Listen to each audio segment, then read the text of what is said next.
سلامونه او نیک هیلې احترامات محب الله یم. ګران لیدونکو او اوریدونکو، دا وخت زه د هغه ځوان په کور کې موجود یم چې تېره ورځ د کوټې په یوه دولتي روغتون کې پر ښځینه ډاکټرې چې کوم وخت تیزاب وشیندل شول، په هغه رشکش کې یو ځوان و، هلته هغه عبدالرزاق خلجی و چې د ډاکټر مانور د وژغورله او خپل ګون یا کوټ چې هغه د پر ډاکټر مانور باندې واچوه او هغه یې له نورو تیزابو د بدن څخه د سوځولو څخه د وژغورله.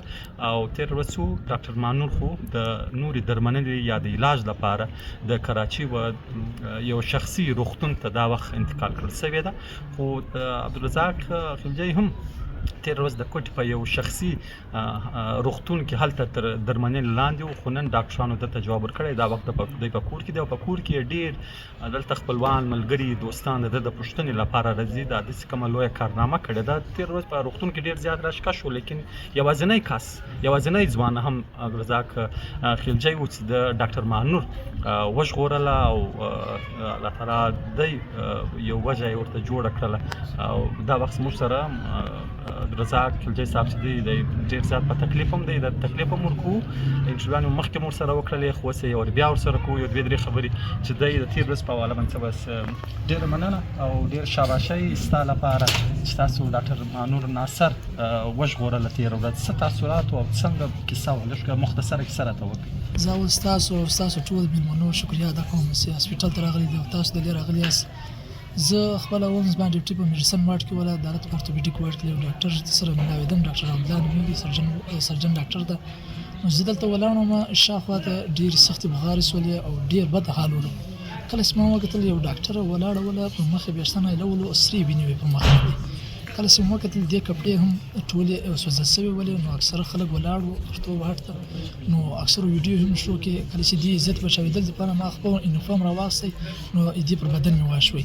بعد له هغه چې دا ډېر په درد کې ولم، نو زه ډېر سخت وینې ولم. په دې نیولو سره زما لاس پښې د تیزابو ولړزولې، هغې څه وسوځل شولې. له هغه بعد د تیزابو له وجې زما په سپنګو کې د تیزاب لاړ او بیا په ځان زنه پوسوم. او د دې بچاوېدل دپاره سر که زما ځان هم تللی و، ما ته هېڅ مشکل نه و. کله چې زما بابا زما مورکۍ دا خبرې شولې، ما ته رالو، ما ته هلی د ګناه نه اړو، زویه تا یو لور بچاو کړه، زویه تا د عزت دغه وکړئ. اوس ډاکټر محمد نور بچاو ده، لیکن شکر دی دې عزت هم بچاو ده. که چیرې اوس دا الله دې نه کړي الله دې نه کړي دا بچاو هم وله او دې بې عزتي سوې وله، نو بیا خو د خلکو نه مخ ته وزیراعلی هم خبرې در سره وکړې؟ سر وزیراعلی هم خبرې سره وکړې، په هغه ټیم کې زه د څه برابره هم نه وم چې د ټیپونه سره وکړئ او زه وله هم ډېر خوشحاله. نو له ده سم خبرې وکړې، د انشاءالله وعده را سره وکړه، ویل زه به تا ته په منټ جواب انشاءالله په جواب در ملاومه په دغه کې سیول هسپتال کې. زه ډېر خوشحاله یم. دا اعلان یې وکړ چې ایوارډ هم کوم سیول ایوارډ اعلان یې هم نن وکړ؟ هو دا خو ماشاءالله تا خوشخبري راته راوړه، نو زه ډېر خوشحاله شوم چې دا خبره تا ماته وکړه.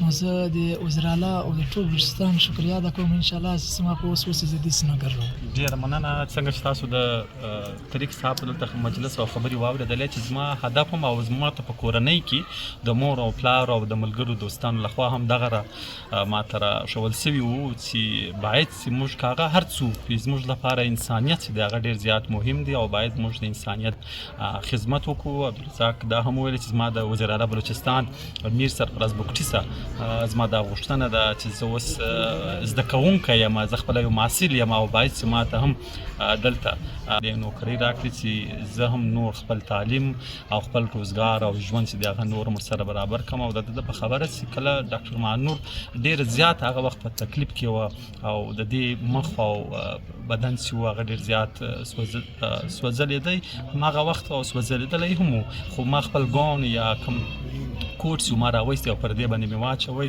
او دا مې د نور تکلیف یا د نور سوځېدو څه چې د هغه وژغورل شول. او داسې ځوانان چې دي که چیرې وي په زموږ او ستاسې په ټولنه کې، نو دا به د دې ټولنې لپاره د دې ایالت لپاره یا د دې صوبې لپاره هغه به ډېره لویه کارنامه وي. د ده د مور او پلار او وروڼو لپاره دا یو ډېر لوی د خوشحالۍ زیری دی چې د طریق صاحب چې د پرون یو ډاکټره چې د هغه د ژغورلې ده د کوټې په دولتي روغتون کې او دلته د دوی قریبان او دوستان ملګري عزیزان د ده د مبارکۍ او د ده د پوښتنې لپاره دا وخت روان دي ورته راځي.